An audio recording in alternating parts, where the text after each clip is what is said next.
कर्म करो फल की इच्छा मत करो पर आधारित यह कहानी है।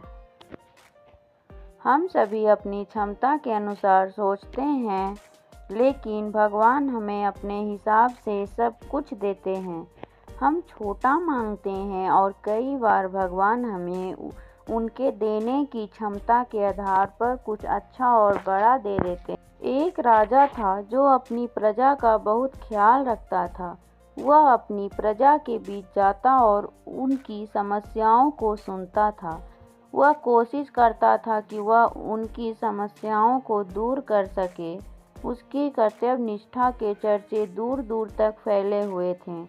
एक बार राजा अपने राज्य में भ्रमण करने के लिए निकले हुए थे। तब उनके कुर्ते का एक बटन टूट गया। यह देख राजा ने अपने मंत्री को तुरंत बुलाया और उसे आदेश दिया कि वो गांव से एक अच्छे दर्जी को बुला लाए जो उनके कुर्ते का बटन लगा दे। यह सुन मंत्री ने गांव में दर्जी की खोज शुरू कर दी। संयोग से उन्हें एक दर्जी भी मिल गया। गांव में उसकी एक छोटी सी दुकान थी। उस दर्जी को जल्दी ही राजा के पास लाया गया।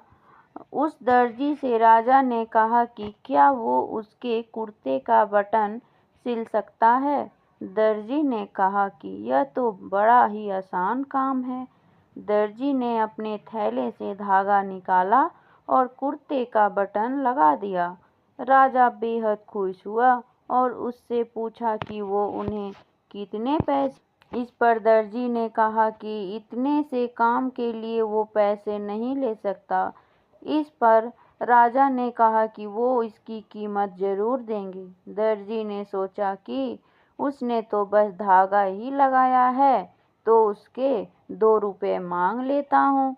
फिर दर्जी ने सोचा कि कहीं राजा यह न सोचे कि इतने से काम के 2 रुपये तो गांव वालों से कितना पैसा लेता होगा। यह सब सोचकर समझकर दर्जी ने कहा कि वो अपनी इच्छा से जो भी देंगे वो ले लेंगे। यह सुन राजा ने अपनी हैसियत के मुताबिक उसे 2 गांव देने का फैसला किया।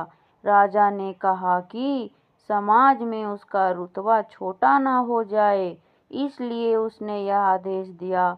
दर्जी ने मन में सोचा कि कहाँ तो वो 2 रुपया मांग रहा था और कहाँ वो 2 गांव का मालिक बन गया।